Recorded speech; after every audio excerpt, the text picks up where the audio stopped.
viendo a Jesús. Y hoy vamos a hablar de estar en el Sinaí o estar en el Calvario. Los cristianos vamos a estar en uno de esos dos montes, pero no podemos estar en los dos montes a la vez. O estamos en el Sinaí o estamos en el Calvario. O vivimos en el Sinaí o vivimos en el Calvario. O el evangelio que nos han predicado es un evangelio predicado desde el Sinaí o es un evangelio predicado desde el Calvario. Pero no podemos andar en dos evangelios y no podemos andar o vivir en los dos montes. Quiero por eso, le he llamado a esta conferencia Sinaí o Calvario. Y ya vamos a ver por qué. Mire, el Señor Jesucristo es la puerta que todos necesitamos. Sin embargo, Satanás sabe cómo bloquear todos nuestros alrededores con sutiles dificultades cuando bajo convicción de pecado y fuera de comunión con Dios anhelamos encontrar la paz y la libertad.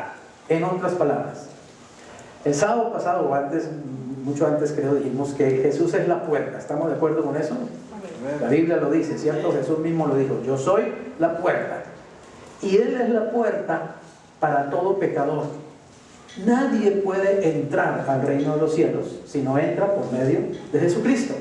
Nadie puede ir al Padre si no entra por esa puerta única que es Jesucristo. Así que Jesucristo es la puerta para todo pecador. Pero una vez que uno, como pecador arrepentido, entra por esa puerta y entra en la salvación, es como entrar a una casa, ¿está claro? Para entrar a una casa hay una puerta, pero dentro de la casa, ¿usted qué encuentra? ¿Solo una puerta? Usted dentro de la casa va a encontrar muchas puertas, ¿está claro? Entonces, cuando uno entra por la puerta que es Cristo, uno entra por la única puerta a la salvación. Pero adentro se va a dar cuenta que Cristo sigue siendo, adentro ya de la salvación, muchas puertas por las que yo tengo que seguir entrando. Es decir, Él es la puerta de mi gozo, Él es la puerta de mi provisión, Él es la puerta de mi confianza, Él es la puerta de mi fortaleza, Él es la puerta del perdón, ¿está claro? Es decir, Él sigue siendo la puerta que yo necesito de acuerdo a la situación que tengo, de acuerdo a la necesidad que tengo. Y los cristianos, cuando ya hemos entrado en la salvación y ya estamos en la salvación, vamos a tener de todas maneras una lucha contra Satanás, contra nuestra propia carne y contra el mundo. Esa lucha no termina. Uno entra en la salvación y uno está dentro del reino de los cielos, pero tiene que seguir enfrentando todavía a estos tres enemigos. ¿Estamos de acuerdo? Así que Cristo también sigue siendo la puerta por la cual podemos escapar a cualquiera de esos tres enemigos.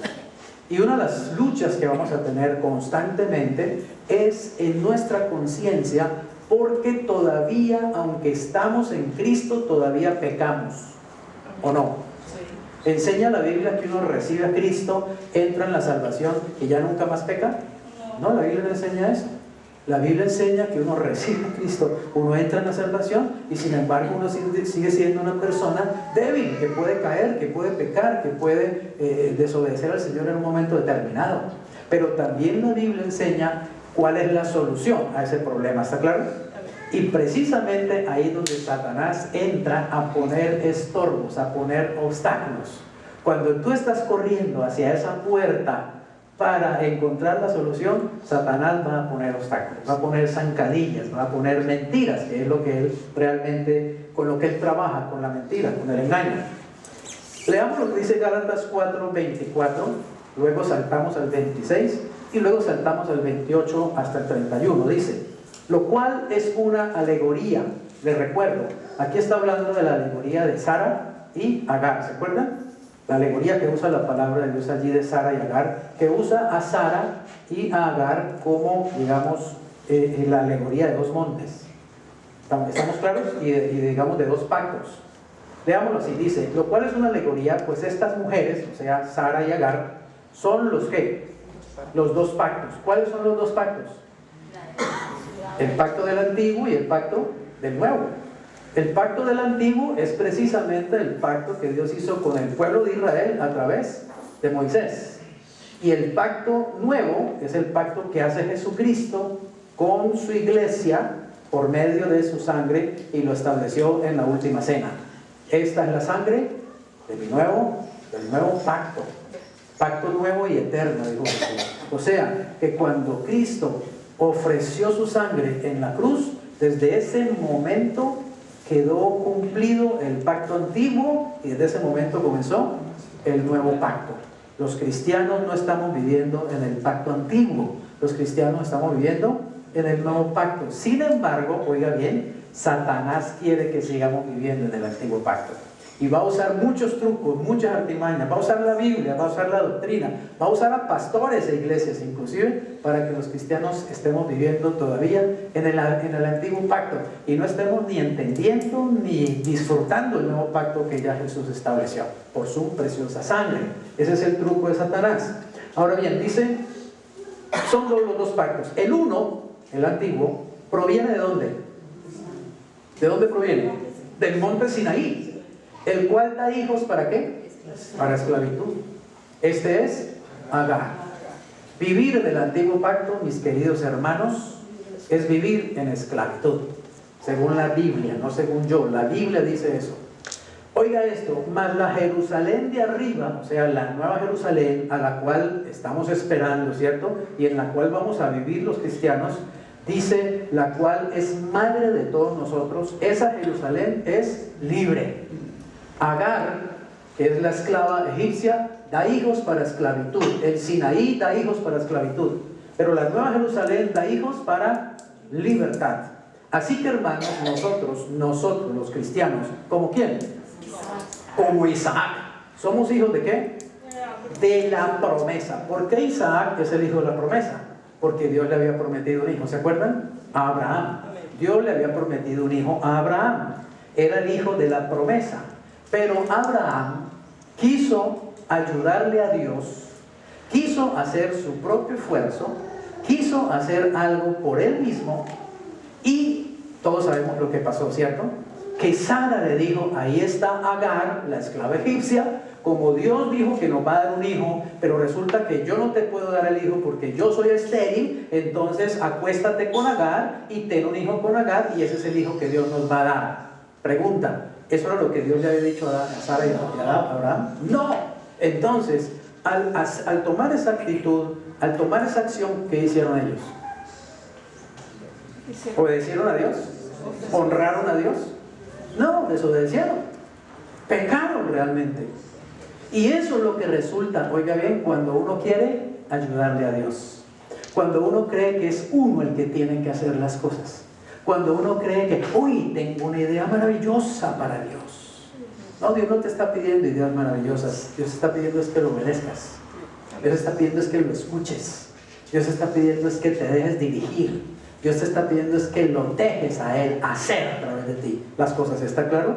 O sea que este ejemplo es un ejemplo clásico de lo que es moverse en la carne y no en el espíritu. Ahí Sara y Abraham se movieron en la carne y al moverse en la carne metieron las patotas, la embarraron y eso trae malas consecuencias. Evidentemente nació Ismael. Sin embargo, ¿cierto? Dios los perdonó. ¿Lo echó al infierno Dios?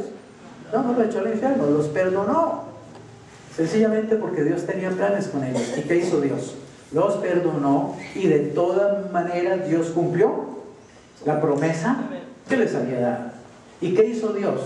Dios hizo un milagro, ¿cierto? Dios no le dijo, Sara, usted es estéril, entonces ¿sabe qué? Vaya, consulte un médico para que le inyecte una cantidad de cosas, o váyase a un gimnasio, y usted, Abrahamcito, ya tiene 100 añitos, está como bastante, ¿cierto?, descachalandradito, métase a un gimnasio, no sé qué, y tome vitaminas y póngase esto, ¿no? ¿Cierto que no? Sencillamente, que dice la Biblia, que Dios le dio fuerza a Abraham para concebir. Y Dios tomó el útero seco, muerto, añejo de Sara y le dio vida a ese útero. ¿Está claro? Y le dio vida a Abraham. Y Abraham, que ya no tenía, yo imagino que ya no tenía ni esperma, es un hombre de 100 años.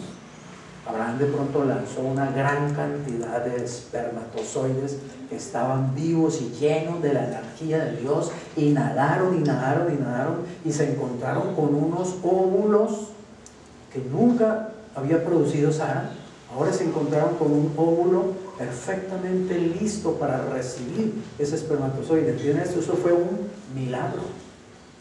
No lo hizo Sara, no lo hizo Abraham, lo hizo Dios. En dos cuerpos prácticamente ya casi muertos y secos. Eso es un milagro. Por eso Isaac es el hijo de la promesa, es el hijo del milagro. ¿Y qué dice la Biblia que somos nosotros? ¿Hijos de la carne o hijos del espíritu? ¿Hijos de la ley o hijos de la promesa? ¿Hijos de Agar o hijos de Sara? Amén. Hijos de la nueva Jerusalén. Mire, así que hermanos, nosotros como Isaac somos hijos de la promesa. Pero como entonces, oiga esto, el que había nacido según ¿qué? Según la carne, perseguía al que había nacido según ¿qué? El espíritu. Ismael siempre persiguió a Isaac. Ismael siempre le tuvo envidia a Isaac, porque Ismael sabía que él era hijo de la esclava, y sabía que el otro era hijo de la promesa. Porque Ismael sabía que él era hijo de Abraham, pero no de Sara. Amén. Y siempre lo persiguió. Y eso hasta el día de hoy sucede así. Los que viven en la carne persiguen a los que viven en el espíritu. Eso pasa dentro de una iglesia. Los cristianos que son carnales, los cristianos que no son llenos del espíritu, los cristianos que no permiten que Cristo viva a través de ellos, viven juzgando, criticando, condenando, chismeando detrás de los cristianos que son espirituales. ¿Me va a entender? Si un cristiano carnal ve a un cristiano testificando, entonces no va a decir gloria al Señor, qué bueno que este hermano está testificando de Cristo. Va a decir, no, es que ese es hay un charlatán dándosela nomás, es porque quieren que lo vean. ¿Está claro? O sea, ¿vamos a entender? La carne siempre persigue al espíritu. La carne no entiende al que anda en el espíritu. El cristiano carnal no entiende al cristiano espiritual. Y eso pasa dentro de la iglesia del Señor. ¿Y saben cuál es la tragedia de la iglesia? Que la gran mayoría de los miembros de la iglesia son carnales, no espirituales. Desgraciadamente, la gran mayoría de los cristianos andan en la carne, no en el espíritu, como debieran hacerlo.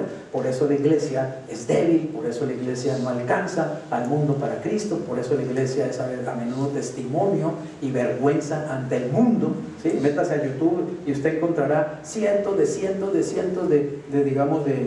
videos mostrando, digamos, el pecado y la apostasía en que está la iglesia de Cristo. ¿Por qué? Porque estamos llenos de cristianos en la carne, no en el espíritu. Pero hago la salvedad, son cristianos, ¿está claro? Un cristiano carnal es un cristiano de todas maneras. ¿Estamos claros en eso? Es decir, esa persona está en Cristo, pero no anda en el espíritu. Mire, la Biblia nos enseña en Romanos 8. Todos nosotros, los que hemos aquí, todos hemos recibido aquí a Cristo, todos, ¿cierto? Según la Biblia, todos somos espirituales, dice la palabra de Dios. ¿Sabe por qué? Porque hemos nacido del Espíritu y porque tenemos al Espíritu Santo dentro de nosotros. Sin embargo, uno puede ser espiritual, pero no andar en el Espíritu. ¿Entendemos eso? Sino andar en la carne. Para andar en el Espíritu necesitamos ser llenos del Espíritu.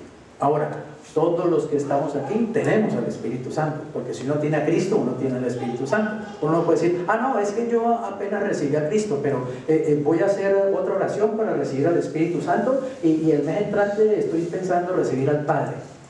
No, el Padre, el Hijo y el Espíritu Santo son uno, y si tú recibes a uno, recibes a los otros dos. ¿Está claro? Porque también hay cristianos que enseñan eso.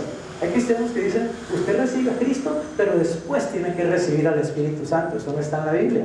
Cuando uno recibe a Cristo, uno recibe al Espíritu Santo. Lo que pasa es que yo recibo a Cristo, pero también tengo que luego ser lleno del Espíritu Santo. Y eso es lo que le llaman recibir el Espíritu Santo. No es recibir el Espíritu porque ya lo recibí, es ser lleno del Espíritu Santo. Y uno no es lleno del Espíritu Santo de afuera hacia adentro. Uno es lleno del Espíritu Santo de adentro hacia afuera. Así es la llenura del Espíritu. Muchos dicen, ven Espíritu Santo, ven, como si Él fuera a venir de allá al cielo. No, si ya lo tienes adentro, tú no tienes que pedirle que venga, tú lo que tienes que pedirle es que te llene, porque ya está adentro.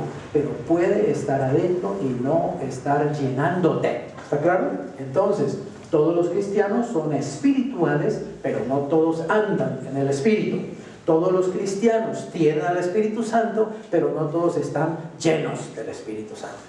Amén. Y eso hay que tenerlo claro. No, muchos no lo tienen realmente claro y forman unos zambopalos en teología que lo que hacen es confundir a la iglesia del Señor. Según la carne, nacido según la carne, perseguía al que había nacido según el Espíritu. Así también ahora. Oigan esto, ¿mas qué dice la Escritura? Echa fuera a la esclava, o sea, a Agar, y a su hijo, o sea, Ismael, porque, oigan esto, no heredará el hijo de la esclava con el hijo de la libre. De manera, hermanos, que no somos hijos de la esclava, sino ¿de qué? De la libre. Pero miren, Satanás es especialista en arrastrarnos a los cristianos hasta el Sinaí, para mantenernos bajo esclavitud y bajo condenación, siendo personas libres, siendo personas que deberíamos vivir en libertad. Millones de cristianos no viven en la libertad de Cristo, viven en la esclavitud de la religiosidad, viven en la esclavitud del legalismo, viven en la esclavitud de una cantidad de normas y de reglas humanas, porque viven en el Sinaí y no en el Calvario. Porque se han dejado arrastrar por Satanás al Sinaí y no se han dejado llevar por el Espíritu Santo al Calvario. ¿Qué es el Sinaí? Todos sabemos que es el Sinaí, ¿cierto? Es el monte, ahí está, digamos, un dibujo. Es el monte sobre el cual Dios descendió allá en el desierto de Arabia. Descendió el Dios mismo para darle a Moisés los 10 mandamientos cuando Israel andaba por el desierto. Y dice la Escritura en Éxodo 20, 18 al 19 lo siguiente: todo el pueblo observaba el estruendo y los relámpagos y el sonido de la bocina y el monte que humeaba. Y viéndolo el pueblo, ¿qué les pasó? Temblaron y se pusieron, ¿qué? De lejos.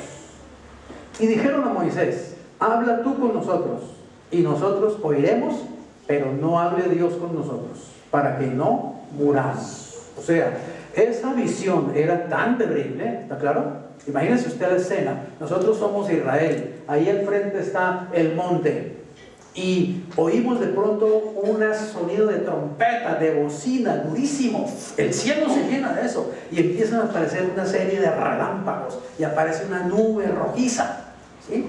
Y es Dios que está descendiendo en el monte Sinaí y el monte todo empieza a temblar y se oye un sonido tremendo y siguen los rayos estallando. ¿Qué nos daría? Uno diría: uy, corramos hacia allá, vayamos hacia allá. ¿Cierto que no? La cosa natural es de lejitos, yo allá no me acerco, ¿cierto? Yo allá no me meto.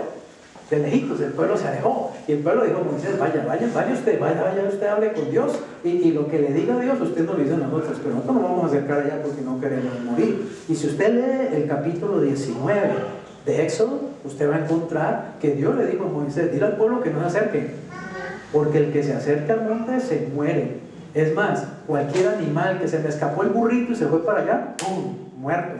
Nadie se podía acercar porque iba a morir. Porque ¿quién se puede acercar a la presencia de Dios así de frente y seguir vivo? ¿Se acuerdan lo que él le dijo a Moisés? Moisés, es que nadie puede verme y seguir viviendo. Es decir, Dios es una energía, una fuerza tan poderosa y es de una santidad tan grande que cualquier pecadorcillo que trate de acercársele se muere, no aguanta semejante, digamos, voltaje, ¿está claro? Entonces Dios le dijo: dile al pueblo que no se acerque, y ellos entendieron que no se pueden acercar. Pero Moisés, Dios le había hablado a Moisés antes, ahí en el capítulo 19 está lo siguiente, miren: entonces vino Moisés y llamó a los ancianos del pueblo y expuso en presencia de ellos ¿qué? Todas las palabras que Jehová le había mandado. Y oigan esto: y todo el pueblo respondió a una, y dijeron: todo lo que Jehová ha dicho, ¿qué? Haremos, ¿cierto? Todo lo que Jehová ha dicho, haremos. Ese es el pacto del Sinaí. El pacto es que Dios les dijo: hagan esto y no hagan esto. Si ustedes hacen esto y no hacen esto, vivirán. Pero si ustedes me desobedecen, morirán. Y ellos dijeron: amén. Todo lo que digas, lo vamos a hacer. Ese es el pacto del Sinaí. Preguntan: ¿hizo Israel todo lo que Dios dijo que hiciera? No. ¿Hubo algún momento en la historia de Israel que Israel obedeciera todo lo que Dios dijo? No hay un solo instante en la historia de Israel. Ni un solo israelita jamás cumplió esa promesa, ese pacto. Pregunta, ¿hace usted todo lo que dice el Nuevo Testamento perfectamente? ¿Cumple usted con todas las cosas que Jesús pide en el Nuevo Testamento? No, y yo tampoco. Entonces, ¿qué pasa ahí? Estamos en la misma condición del pueblo de Israel. ¿Y por qué estamos en la misma condición? Porque dentro de nosotros habita, como habitaba en ellos, el mismo pecado, la misma imposibilidad de cumplir la promesa de hacer la voluntad de Dios de una manera perfecta, la misma imposibilidad de cumplir con la promesa. Ahora, ¿qué le pasa a uno cuando uno hace una promesa y al final no la cumple? ¿Cómo se siente uno? ¿Se siente bien? ¿Cierto que se siente mal? Se siente bien, bien mal, sí. Se siente culpable, ¿cierto? ¿Y cómo se siente uno cuando la persona a la cual uno le ha hecho la promesa es nada menos que Dios? ¿Cómo se siente uno? Como un zapato, ¿cierto? Como una cucaracha, con un complejo de culpa. Y oiga bien, Satanás sabe eso. Satanás sabe que hacemos promesas y no las cumplimos, inmediatamente viene a acusarnos. Toma nuestra conciencia y empieza a decirte: tú eres un mal cristiano, tú ni deberías llamarte cristiano, tú deberías coger esa Biblia y botarla y guardarla. ¿Tú para qué vas a la iglesia si tú eres un hipócrita? Tú no cumples lo que dices, tú no vives a la altura de lo que dice Jesús. Mira que tú no amas como dice Jesús que ames. Mira que tienes problemas con tu vecina, mira que no la vas bien con tu esposo, con tu esposa, mira que tú tienes xenofobia o lo que sea, odias a personas de tal raza o lo que sea. ¿Está claro? Cuando tú te sientes culpable porque sabes que has fallado, Satanás inmediatamente viene a acusarte. Esa es su papel, el acusador, el mentiroso, yo le llamo el acusetas. Entonces, obviamente, tú te vas a sentir muy mal y tú vas a darte cuenta que en realidad tú no estás cumpliendo con lo que se pide. Mire, uno siempre está sintiendo, por ejemplo, que allá hay personas en la puerta de rato. Uno está sintiendo, digamos, en su corazón a menudo que uno no ora todo lo que debería orar, ¿cierto? ¿Le ha pasado? Se dice: oye, yo no estoy orando todo lo que yo debería orar, no, yo me voy a levantar a las 4 de la mañana. Y Señor, te prometo que mañana me levanto a las 4 de la mañana, ¿cierto? Y empieza a sonar el despertador a las 4 de la mañana, usted lo apaga, se da media vuelta y se levanta a las 8. Y con complejo de culpa. Y le dice: no, Dios, no, Dios, es que no, tranquilo que yo mañana sí lo hago. Mañana sí lo hago. Y empezamos a inventarnos excusas aún para nosotros mismos, ¿cierto? Entonces, ¿qué pasa? Caemos en un sentido de condenación y de culpa, en una conciencia. ¿Quién cree que está leyendo la Biblia suficientemente? Y entonces el pastor de pronto desde el púlpito va y le dice: y es que esos cristianos que no leen la Biblia todo el día tienen la condenación del Señor encima de ellos. No le pidas nada al Señor si no has leído la Biblia todos los días, ni te atrevas a acercarte al Señor porque tú no has leído la Biblia todos los días. ¿Estamos claros? Hasta el pastor se agarra a condenarlo a uno. Satanás utiliza a los pastores, utiliza a los hermanos en Cristo, utiliza a muchas personas para acusarlo y condenarlo a uno, para pisotearlo todavía mucho más. ¿Está claro? Porque al fin y al cabo siempre nos faltará algo, ¿o no? ¿O es que ya somos perfectos? ¿Cierto que no? Siempre habrá algo que nos falte. Y Satanás va a entrar por ahí, por eso que nos falta, y va a empezar a machacar y machacar y machacar y machacar para hacernos sentir miserables. ¿Se acuerdan de Pablo? Miserable de mí, ¿quién me librará de este cuerpo de muerte? Yo quiero hacer lo bueno, pero resulto haciendo lo malo. Pero entonces me doy cuenta de que el mal está en mí. ¿Y cómo hago para librarme de ese mal que está en mí y de ese mal que está en mis miembros? Miserable de mí, ¿quién me librará de este cuerpo de muerte? Pero de pronto se le enciende la luz y dice: gracias a Dios por Jesucristo. Jesucristo es el que lo libera a uno, ¿está claro? Es Jesucristo el que lo libera a uno. Ya voy a explicarle mejor eso, mire. Dice 1 Corintios 15:56 lo siguiente: yo que el aguijón de la muerte es el pecado. ¿Qué quiere decir eso? Que la muerte es producida por el pecado. Que el pecado, aguijón, se clavó en nosotros y eso produjo la muerte en nosotros. La muerte espiritual, la separación de Dios, y luego la muerte física, la separación del cuerpo. Ahora, el aguijón de la muerte es el pecado. ¿Y qué? ¿Y el poder del pecado qué es? La ley. ¿Entienden eso? El poder del pecado es la ley. Quiere decir, a más ley, más pecado. No es a más ley, más santidad. Muchos cristianos creen que a más ley, más santidad. Y son cristianos legalistas. Viven bajo la ley. Porque están buscando santidad, pero la están buscando en el monte equivocado, la están buscando en Sinaí, la están buscando en el lugar equivocado.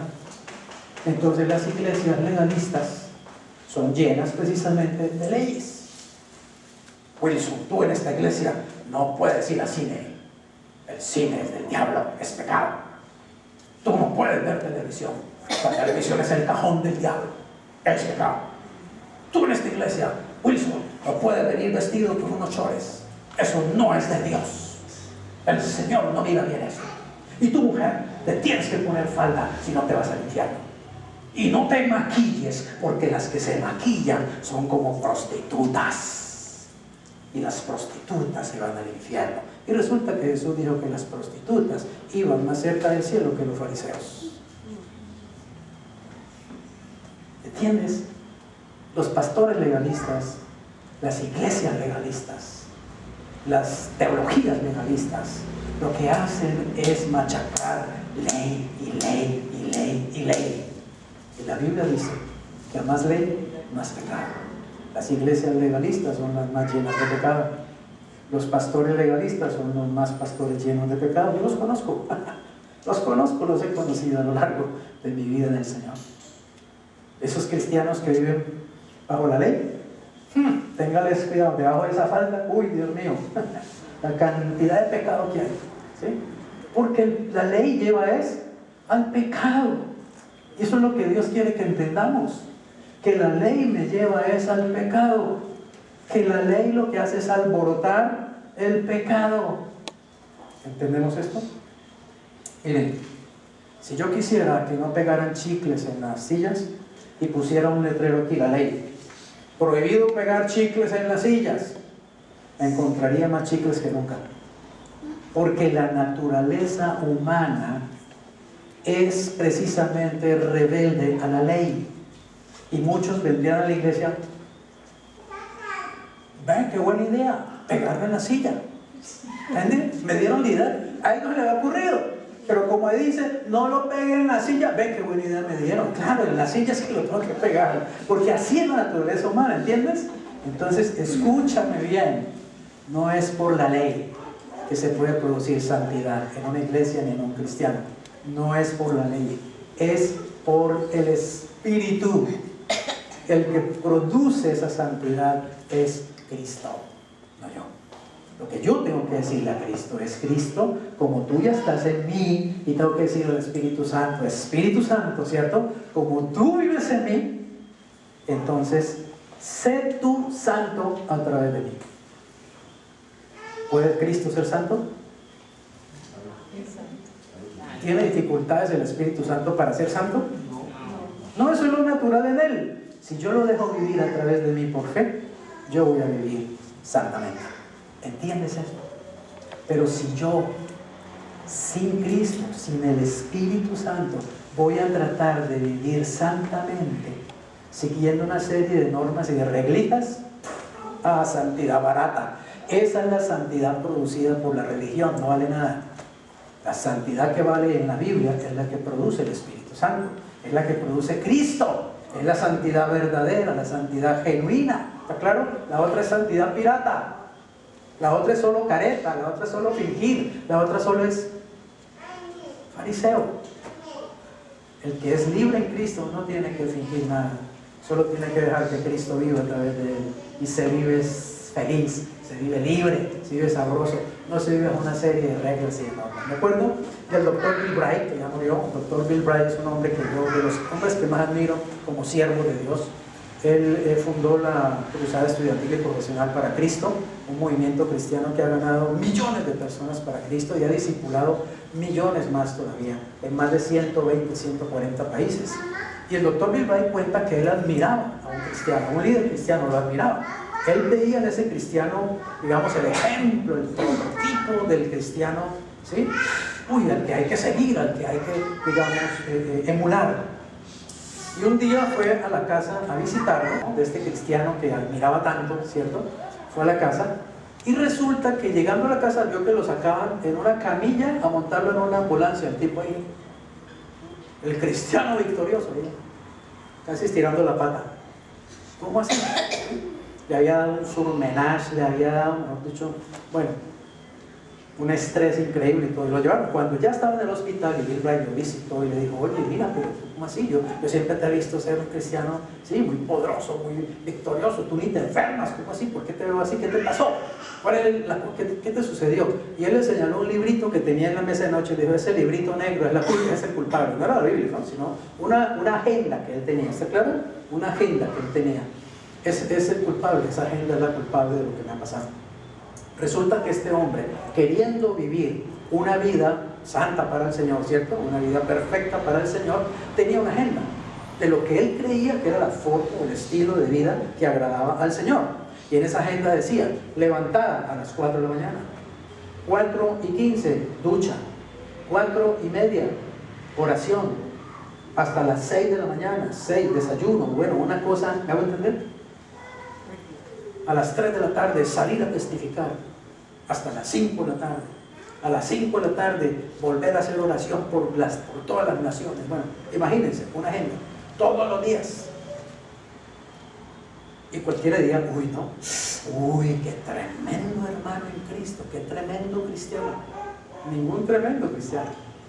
Es un hombre que no ha entendido la vida en el Espíritu, que está viviendo en la carne y en su propio esfuerzo, creyendo que lo que él se imagina es lo que agrada a Dios y no lo que Dios realmente le pide. ¿Me hago entender? Yo vivía en un tiempo así, en un tiempo de mi vida viví así, porque conocí de Cristo en un movimiento estudiantil y profesional y universitario que era muy disciplinado, ¿cierto?, y muy dedicado a la gran comisión. Entonces yo también tenía esa agenda. Yo también me levantaba a las 4 de la mañana, salía a trotar. Mi agenda decía salir a trotar. En ese tiempo yo era un misionero en Ibagué, año 79, y usted a las 4 de la mañana todos los días me veía trotando, porque tenía que mantener un buen estado físico para vivir el día que yo tenía que vivir. Y todo estaba agendado, absolutamente agendado. Y luego venía el desayuno y la ducha y el vestido, y luego me iba a la Universidad del Tolima a testificar, toda la mañana testificando de Cristo en la Universidad del Tolima y peleando contra los comunistas y contra los socialistas y contra los marxistas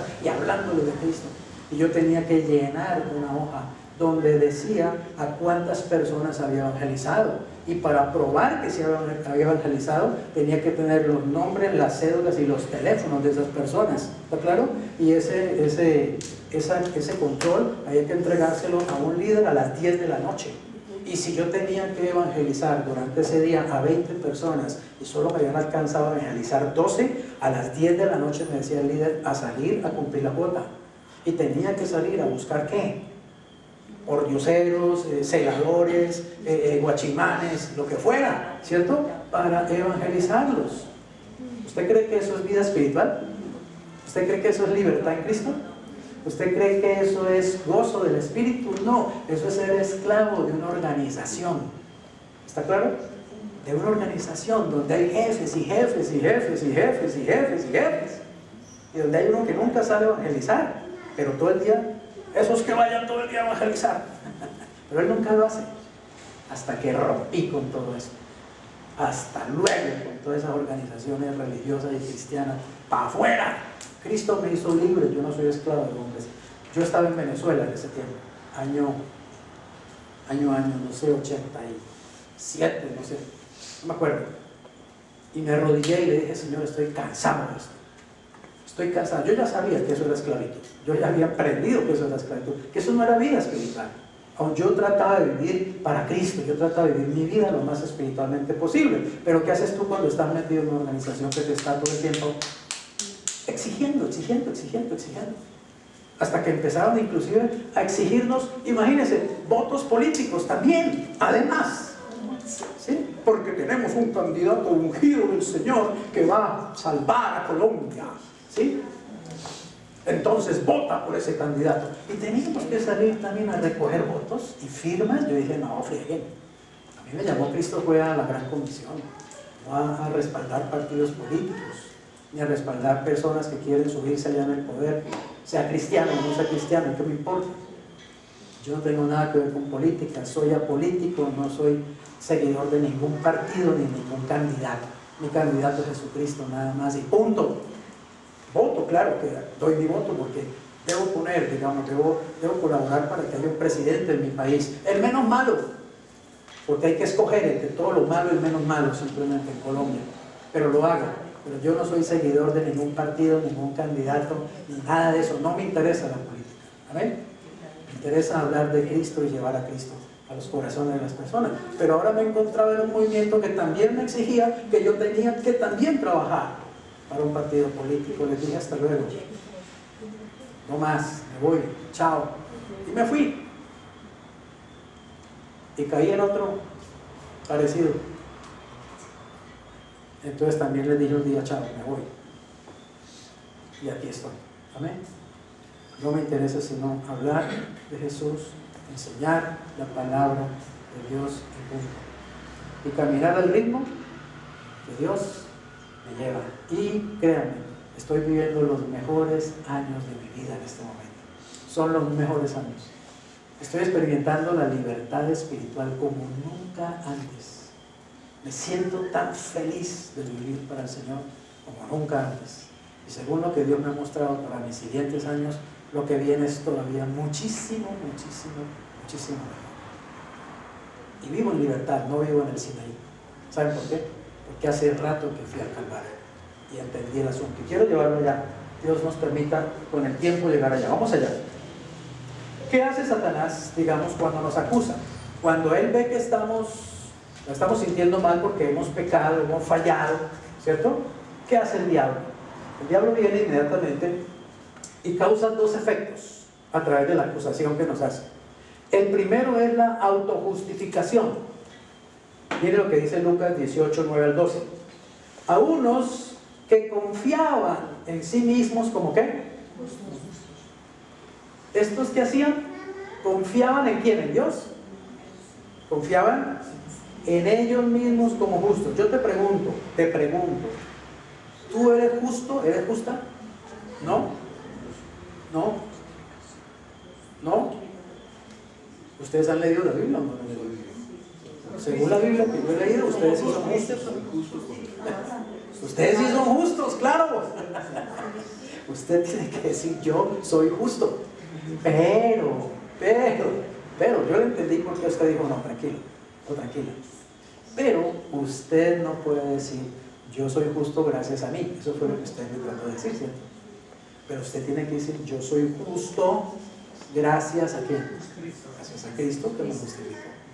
Pero hermano, nunca más diga que usted no es justo, porque está contradiciendo la palabra de Dios. Y se está metiendo a usted mismo una mentira. Usted es justo y tiene que pensar que usted lo es. Amén. Y tiene que caminar con la frente en alto porque usted ya es un justo. Y tiene que andar con seguridad y confianza de que no tiene que andar con el miedo de que va a perder la salvación como algunos malamente enseñan, porque usted ya es justo. Solo que usted no es justo gracias a sus méritos. Usted no es justo gracias a su religiosidad. Usted no es justo gracias a su legalismo. Usted es justo es gracias a Jesucristo, que por gracia lo lavó con su sangre, le dio su justicia, se la puso como coraza, ¿cierto? Dice que la armadura, la coraza de justicia, y me la pone Cristo, la coraza de justicia. Yo soy justo gracias a Cristo. Pero estos eran hombres, estos fariseos de los que habla eso en la parábola, eran hombres que decían, yo soy justo gracias a mí. Y miren lo que dice la parábola. A unos que confiaban en sí mismos como justos ¿Y qué hacían? Menospreciaban a los otros. El legalista siempre va a menospreciar al otro. La iglesia legalista siempre va a menospreciar a la otra iglesia. No es que esos hermanitos de allá no son tan buenos como nosotros. No es que esos hermanitos de allá no son tan justos como nosotros. Esa iglesia es un relajo, es una recocha, y no saben que debajo de las naguas tienen cantidad de pecado y de maldad. Por legalistas, porque a más ley, más pecado. Menospreciaron a los otros, dijo también esta parábola. Oiga esto, 2 hombres subieron al templo ¿a qué? A orar, fueron 2, ¿cierto? ¿Y uno era qué? ¿Y el otro era qué? Publicano. O sea, el uno era miembro de la religión judía más reconocida en la época de Jesús y la más estricta en la ley de Moisés. Era fariseo. Él se enorgullecía de ser fariseo, ¿está claro? Y el otro era un publicano, y en la Biblia publicano ¿qué quiere decir? Un pecador. Y créanme, era un pecador de lo peor. Cuando la iglesia, las personas del tiempo de Jesús veían a un publicano, veían una rata inmunda, veían un ladrón, como muchas veces, ¿cierto? Aquí se le llama a los políticos, ¿cómo le llaman a la gente a los políticos? ¿No les dicen así? Corruptos, ratas de alcantarilla, ¿sí o no? Así veían a un publicano en el tiempo de Jesús. Era un pecador de lo peor. La gente los odiaba porque cobraban impuestos al pueblo de parte de Roma y ellos se robaban parte de los impuestos. ¿Qué es lo que estamos odiando aquí en Colombia nosotros ahora por la corrupción? ¿Por qué odiamos la corrupción? Porque sabemos que recogen las platas y ¿qué hacen? Se las roban, ¿cierto? Y no dejan que lleguen a las personas que realmente las necesitan. Eso hacían los publicanos, cobraban los impuestos de Roma, ni se los mandaban todos a Roma tampoco, y se quedaban con muchos de esos impuestos en sus propias bolsas. Entonces resulta que mi vecino era un cobrador de impuestos, un publicano, y a los pocos meses yo veía que empezaba a reconstruir su casa y armaba un palacio, y ya lo veían dando en la última camioneta, y oía que viajaban cada año a Europa y toda la cosa. ¿Y de dónde? De los impuestos. Entonces yo odiaba a esa persona, ¿cierto? Era un publicano, era una porquería, era un corrupto, era una rata. Eso era un publicano en el tiempo de Jesús. Entonces aquí tenemos un fariseo, es decir, un hombre religioso que se cree muy bueno, y otro que era una rata. Pero mira lo que pasa. El fariseo puesto en pie, ¿qué hacía? ¿Qué tal, no? Oraba consigo mismo, imagínense. ¿Por qué oraba consigo mismo? Porque él fue allá delante de Dios a echarse flores. Oiga, él no fue a decirle, Padre, yo vengo a ti a adorarte. Oraba consigo mismo. Miren lo ridículo que se ve, ¿cierto? Ir uno delante de Dios, a decirle a Dios lo bueno que uno es. Absurdo, ¿cierto? Ridículo. ¿Eso cómo se llama? Autojustificación. Cuando uno va a Dios, uno va a decirle lo bueno que Él es, lo grande que Él es, amén, lo maravilloso que Él es, lo precioso que Él es, lo agradecido que yo estoy de Él. Pero este hombre fue a echarse flores delante de Dios. ¿Y qué decía él? Estaba diciendo lo siguiente: te doy gracias porque no soy como los otros hombres, ladrones, injustos, adúlteros, ni aún como este publicano. Ayuno 2 veces a la semana y doy diezmos de todo lo que gano. Así que, ¿cuál es la conclusión? Dios, apláudame. Dios, qué privilegio tiene usted de tener un fariseo como yo entre sus filas. Usted, Dios, debería estar arrodillado dando gracias de tener un hijo tan directo. Es estúpido. La autojustificación no es más que el ego allá, subido en el trono, ¿está claro? Pero oiga bien, Satanás nos quiere llevar a eso, y a menudo lleva a eso y no nos damos cuenta, a la autojustificación.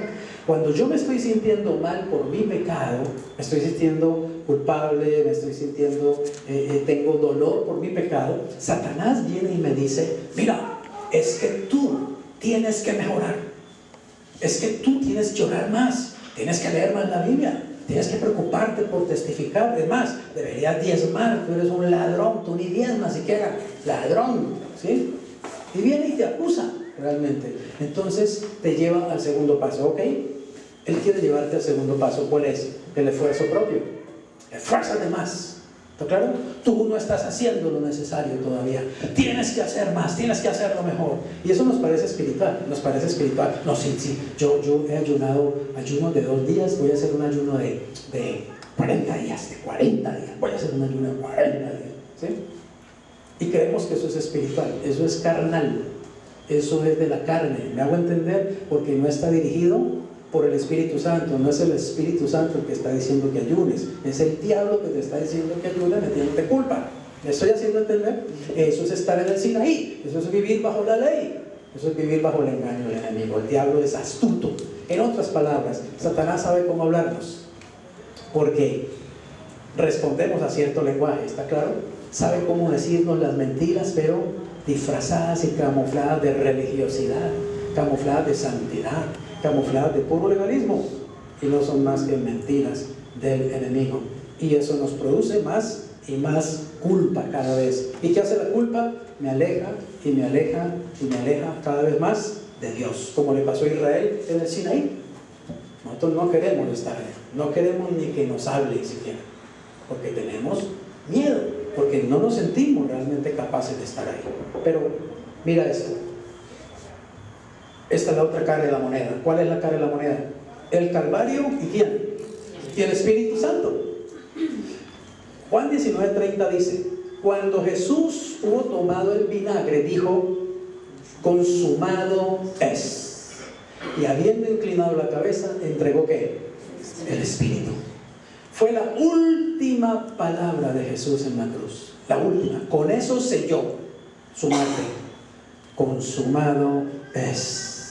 Inclinó la cabeza y murió. ¿Y qué quiere decir consumado? Consumado es una palabra que viene del griego, ¿cierto? De tetelestai y también teleo.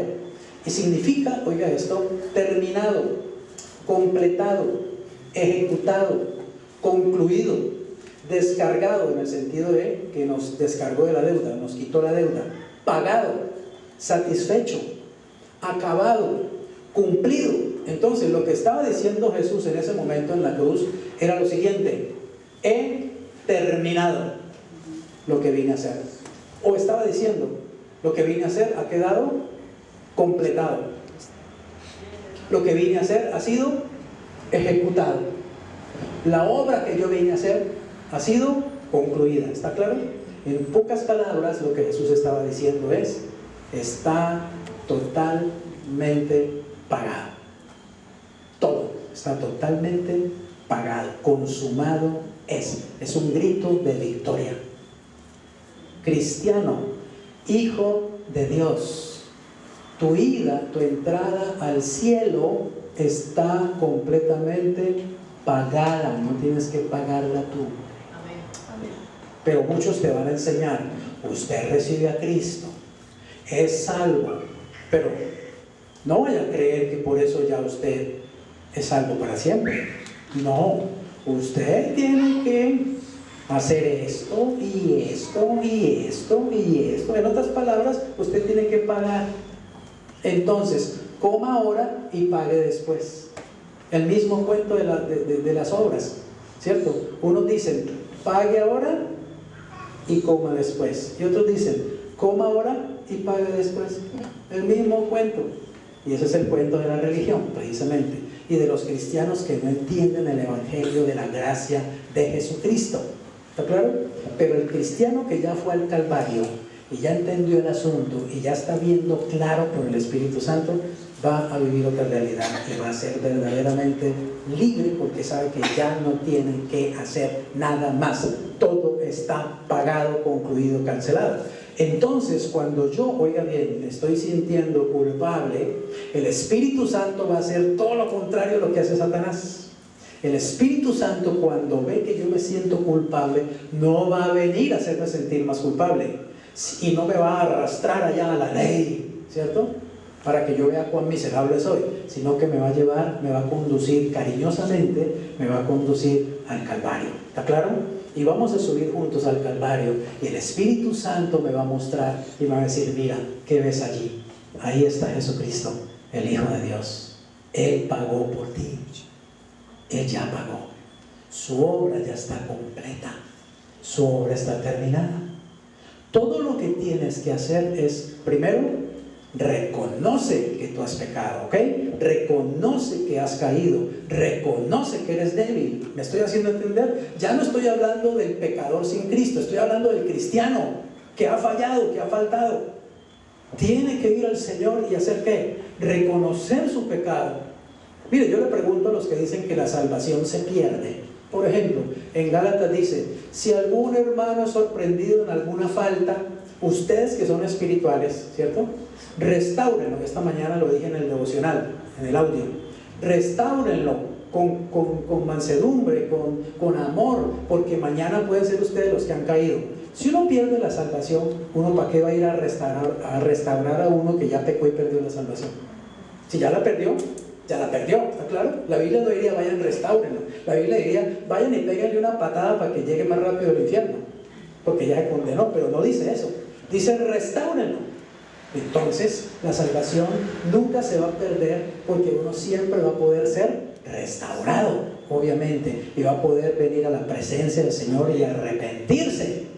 Pero entonces dice, un momentico, pero ¿y si a uno lo agarra la muerte sin haberse arrepentido? Entonces se va para el infierno. No, la Biblia no enseña eso, porque la salvación se la dio Cristo, no sus obras ni sus condiciones.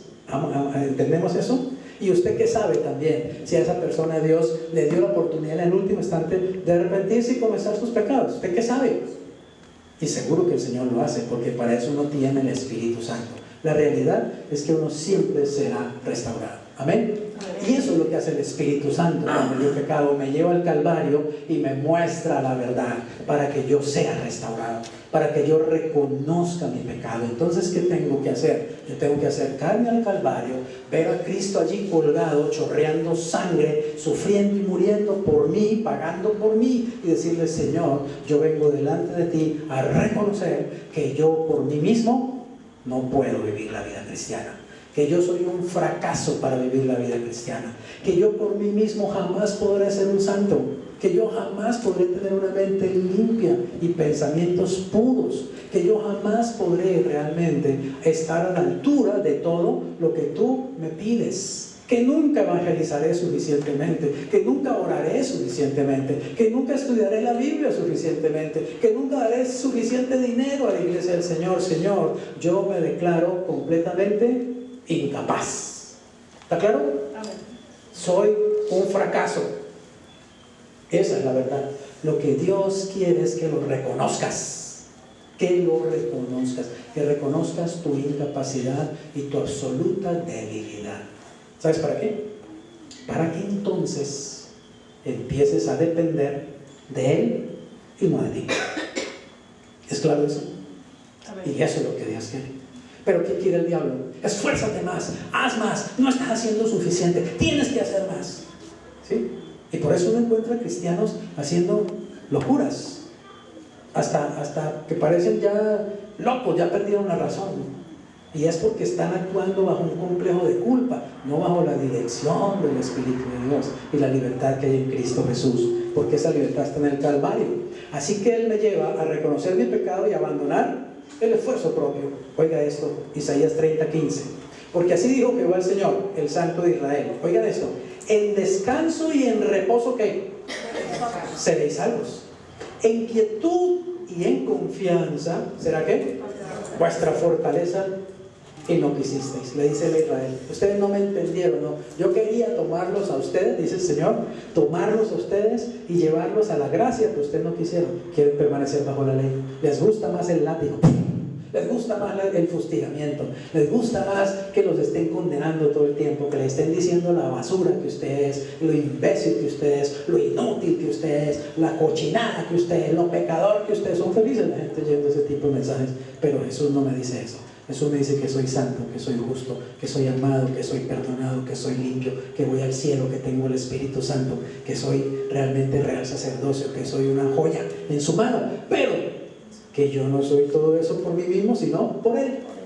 Que simplemente lo reconozcan y que la gloria se la dé a Él y que las gracias se la dé a Él. Amén. Y que los aplausos se los dé a Él y no a mí. Que simplemente reconozcan mi debilidad, pero también reconozcan que Él puede hacerlo todo a través de mí. Entonces vamos concluyendo. Ahí donde en el Calvario es donde entonces vamos a entender la sangre y vamos a experimentar el Espíritu de Dios, el Espíritu Santo. ¿Por qué? Apocalipsis 12:11, yo le llamo a estos dos versículos o dos pasajes, les llamo las joyas de la corona. La primera es esta, Apocalipsis 12:11. Ellos le han vencido por medio de ¿qué? De la sangre del Cordero. ¿A quién le han vencido? ¿A quién? A Satanás, al acusador, ¿está claro? Y de la palabra, oiga esto, la palabra del testimonio de ellos. Uno puede creer que el testimonio allí se refiere a que uno salga a tocar puertas a hablar de Jesucristo, ¿cierto? No, no está hablando de evangelización allí. Está hablando del testimonio que yo tengo, ¿está claro? Para decírselo o declarárselo al acusador. Está hablando de la experiencia que yo tengo con la sangre de Cristo para poder decirle al acusador, cállate, porque está escrito. ¿Cuál es mi testimonio? Un ejemplo. Si Satanás viene y me dice que yo soy un pecador miserable, ¿qué le puedo decir yo? Yo le puedo decir esto, mira, Satanás, eso es verdad antes de que yo conociera a Cristo, ¿está claro? Pero ahora te doy testimonio, te testifico que estás lejos, estás mal informado, ¿sí? Estás diciéndome una noticia vieja. Eso era yo antes de recibir a Cristo. Te informo que la Biblia y mi papá dicen, y te doy testimonio de eso. La Biblia dice que soy santo, ¿o no? ¿Qué es verdad y qué es mentira? ¿Quién está diciendo la verdad? ¿Quién está diciendo la mentira? Mire, hay una historia que honestamente yo no sé si es cierta o es una leyenda, pero la conozco desde hace muchos años. Se dice que Martín Lutero estaba en su cuarto escribiendo. Usted sabe que en ese tiempo era con pluma y con tinta, ¿no? Estaba escribiendo en su cuarto y se le apareció Satanás, así en persona. Se personificó Satanás delante de él. Y Satanás sacó una lista, ¿sí? Una lista. Y en esa lista estaban escritos con fecha y con detalle pecados de Martín Lutero. Y el diablo le dijo, mire, ¿qué me dice ante esto? Mire esto, usted es un pecador, usted es un miserable, usted es un hipócrita, ¿sí? Y dice que Martín Lutero se acercó a la lista y empezó a mirar, sí, es cierto, mayo de 1950, sí, es cierto, sí, es verdad, sí, todo eso es cierto. Dijo, todo eso es cierto, Satanás, sí, es verdad, yo he cometido todos esos pecados. Pero dice que cogió tinta roja, se lo lanzó a esa lista. Dijo, pero también es cierto que ya fueron perdonados por Cristo, ¿o no? ¿Entienden eso? El poder que hay en la sangre de Cristo. Entonces cuando el diablo venga y le recuerde que usted por allá en 1815 hizo esto y aquello, y que usted no merece el amor de Dios, y que usted no merece llamarse cristiano, y que usted debería irse al infierno, usted dígale, mire, eso es cuento viejo, todo eso ya fue lavado y fue perdonado. Vaya con esa lista al demonio. ¿Me voy a entender? La sangre de Cristo es la que le pone completamente tate quieto a Satanás. Mire, rápidamente, la sangre obra en tres aspectos muy rápidamente. La sangre obra primero hacia Dios, porque es la sangre de Cristo la que me libra de la ira de Dios, ¿o no? Es la sangre de Cristo la que me libra de la condenación de Dios a mí, de que Él me mande al infierno. ¿Por qué Dios no me va a echar al infierno? Porque la sangre de Cristo ya me salvó, ya me limpió. Dios no me va a echar al infierno porque Freddy Rojas es, ay, qué maravilla. No, Él no va a echar es porque yo creí en Cristo y tengo la sangre de Cristo cubriéndome. Eso, digamos, la sangre de Cristo hace que entre Dios y yo pueda haber una buena relación de padre a hijo, de perdón, de misericordia, de reconciliación. ¿Está claro? La sangre de Cristo obra hacia Dios trayendo reconciliación y paz entre Él y yo. Pero la sangre de Cristo también obra como un escudo hacia Satanás. Cuando Satanás me viene a acusar y pregunta, ¿con qué me puede Satanás acusar? ¿Con qué? ¿Qué va a usar él para acusarme?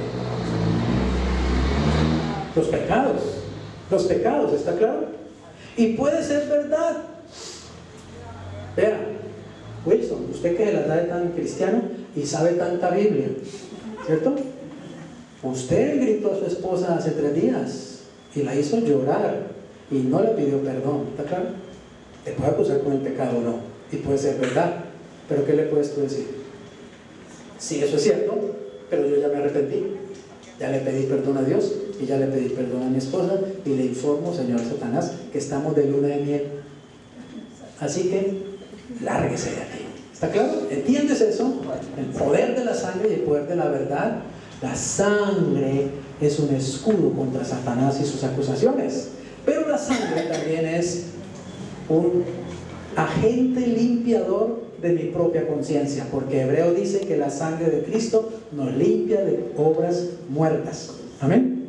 Limpia nuestra conciencia de obras muertas, es decir, limpia nuestra conciencia de que nosotros mismos nos estemos acusando y nos estemos dando garrote y nos estemos dando látigo, porque la sangre de Cristo ya me lavó. Entonces me puedo perdonar a mí mismo también, ¿está claro? Puedo perdonarme mis fallas, mis errores, mis pecados. Puedo decirle, Señor, me perdono también por mis fallas y mis errores. Amén. Y gracias que tú también ya me perdonaste. La sangre de Cristo es poderosísima, poderosísima. Y Gálatas 2:20 es otra joya de la corona. Con Cristo estoy como. ¿Y qué pasa? Bueno, entonces si ya no vivo yo, entonces ¿cuál es el problema? Si ya estoy muerto, ¿de qué me preocupo tanto? Si ya estoy muerto, ¿puedo pecar si estoy muerto? No. ¿Me puede acusar alguien de algo si estoy muerto? ¿Me pueden venir a cobrar una deuda si estoy muerto? Pues Dios quiere que entendamos el Evangelio de Cristo. Y el Evangelio de Cristo dice, tú estás muerto en lo que refiere al pecado, pero estás vivo para Dios. Entonces cuando Satanás venga con su lista de acusaciones y te diga, mira, pecador sinvergüenza, eres un pecador, dígale, hombre, eso era cuando yo estaba vivo, ahora estoy muerto. Yo estoy muerto ya de todo eso. ¿Por qué? Porque yo morí con Cristo en la cruz al pecado, ¿o no? Entonces, ¿de qué me puede acusar Satanás? Ahora, piense esto también. ¿Quién te viene a acusar? ¿Un dechado de virtud? ¿El más santo de los querubines? ¿Un chiflamicas desgraciado? ¿Sí? Cucaracha miserable es la que te viene a acusar. ¿Qué autoridad moral tiene Satanás para acusarme? ¿Qué autoridad espiritual tiene para acusarme? Ninguna. Pero si tú te dejas acusar y tú le crees y le comes cuento, te va a volver trizas, te va a llenar la conciencia de culpa, te va a enfermar el cuerpo de esa culpa y te va a destruir como cristiano simplemente con puras mentiras. Pero si tú conoces la verdad, si tú experimentas la libertad del Espíritu y tú dejas que sea Cristo el que viva a través de ti, esa cucaracha se mantiene absolutamente lejos de ti, derrotado y vencido en el nombre de Jesús. Amén. Pero si tú lo dejas y le das lado, vulgarmente, si le das papaya, es muy astuto y es poderoso. Pero si tú te afirmas en la fe y dejas que esto sea verdad en ti, lo leo nuevamente: con Cristo estoy juntamente crucificado y ya no vivo yo, mas vive Cristo en mí. Oiga esto, y lo que ahora vivo en la carne, o sea, en el cuerpo humano, lo vivo en la fe del Hijo de Dios. Es decir, yo vivo es confiando en Cristo, no en mí, el cual me amó y se entregó a sí mismo por mí. Entonces, conclusión: si yo sé que no amo a Lidita, ¿sí? Es que yo no sé, pero no puedo amar a Lidita, ¿sí? Es que yo la veo y me da como una piedra, como una cosa, como que, ¿me hago entender? ¿Qué tengo que hacer? Esforzarme más para amar a Lidita, ¿cierto? No, yo tengo que tratar de amar a Lidita, ¿sí? Entonces la próxima vez que la vea en la iglesia, aunque se me revuelvan las tripas, así, hermana Lidita, qué bendición. ¿Cierto? Eso es santidad. Eso es espíritu. No. ¿Saben qué quiere el Espíritu Santo que entendamos? Que yo vaya al Calvario y le diga: Señor, yo vengo aquí a decirte que yo no amo a Ledita. Y yo no amo a Ledita porque yo soy un hombre que no tiene el amor que Ledita necesita. ¿Está claro? No tengo amor para darle a Ledita, Señor. Es más, mira, reconozco que me cae mal. Cuando se ríe, me da piedra. Cuando levanta las cejas así, me molesta. Es más, me da una piedra que venga y me salude y me abrace. ¡Uy! Me da como una cosa. Señor, ¿entiendes lo que te estoy diciendo? Lo que Dios quiere es que seamos transparentes, sinceros, que no nos digamos mentiras a nosotros mismos, ni creamos que lo podemos engañar a Él. Que yo reconozca mi debilidad, mi incapacidad. Entonces yo le digo: Señor, yo soy un fraude total para amar a Ledita, no puedo. Es más, vengo a decirte que no voy a hacer el mínimo esfuerzo para amar a Ledita. ¿Por qué? Porque voy a confiar que tú que estás en mí, que vives en mí, que si la amas, ¿está claro? Tú la vas a amar a través de mí. ¿Entiendes el poder del Evangelio? El poder del Espíritu, el poder de Cristo. Es por fe. Y yo empiezo a confiar, de verdad creerlo, como un loco. Yo empiezo a creer que de alguna manera yo voy a empezar a sentir un amor cristiano por Ledita. ¿Entiendes? Y estoy confiando en quién, en mí. No, ya sé que en mí no puedo confiar. Puedo confiar en Jesús. Y sabes una cosa, el milagro ocurre y lo hace Jesús. En cualquier momento de tu vida, tú empiezas a darte cuenta que tu actitud hacia Ledita empieza a cambiar, y no eres tú, es que Cristo vive en ti y tú estás muerto. Cuando tú asumes esa verdad, no como un versículo, sino como una verdad real, como una realidad, empiezas a vivir y empiezas a experimentar que el amor de Dios empieza a brotar a través de ti. Y resulta que se vuelve Ledita la hermana que más amas en la iglesia. Es increíble, es un milagro. Lo hace Dios, no lo hace uno mismo. ¿Está clara la lección? Sinaí es esfuerzo propio por la ley. Calvario es muerte, resurrección y vida en Cristo, Cristo viviendo a través de mí por el Espíritu. Eso es todo. Dejar que Jesús haga todo. Deja que Jesús tome tu vida de oración y te volverás una persona de oración poderosa. Deja que Jesús tome tu vida de relación con la Biblia y te volverás un maestro de la Biblia. Deja que Jesús tome tu vida de evangelización y te volverás un evangelista poderoso que a todo lo que se mueve le habla de Jesús. Pero es que tienes que dejar a Jesús. Tienes que dejar de seguir intentando hacerlo tú, creyendo que eres tú el que lo va a lograr. Tú estás muerto. Cristo está vivo. Muere de una vez a tu incapacidad, muere al pecado. Entiende que tú jamás lo vas a poder hacer por tus propios medios. Eso se llama ley. Entiende que solo por el Espíritu lo vas a lograr. Créelo, es solo creerlo. Cree que tú en este año 2018 te vas a convertir en un cristiano más fogoso, más lleno de amor, más lleno del Espíritu, más sabio, más inteligente. Solo créelo, no intenta hacerlo, solo créelo, que Dios lo va a hacer posible. Amén. Esa es la vida en Cristo. El justo por la fe vivirá. Esa es la vida del Espíritu. Conclusión de las conclusiones. Mientras que Satanás solo acusa, oye bien, solo acusa para provocar desesperación, esclavitud y oposición, el Espíritu Santo convence de culpabilidad para traer ¿qué? Bienestar, libertad y descanso. Pregunta: ¿dónde vives en este momento tú? ¿En el Sinaí o en el Calvario? Y tengo una palabra para ti si eres pastor y estás viendo este video. Pastor, deja de predicar ya desde el Sinaí. Ve al Calvario, predica desde el Calvario. Deja de estar subiendo al monte Sinaí para tomar la ley. Sube al Calvario para que seas crucificado, muerto, sepultado, para que solamente Cristo pueda vivir a través de ti. Deja de predicarle condenación a tu iglesia todo el tiempo, porque tú mismo vives bajo condenación. Predícale a tu iglesia a Cristo vivo, Predícale a tu iglesia el Calvario. Predícale a tu iglesia perdón, restauración, amor, poder del Espíritu, autoridad del Espíritu.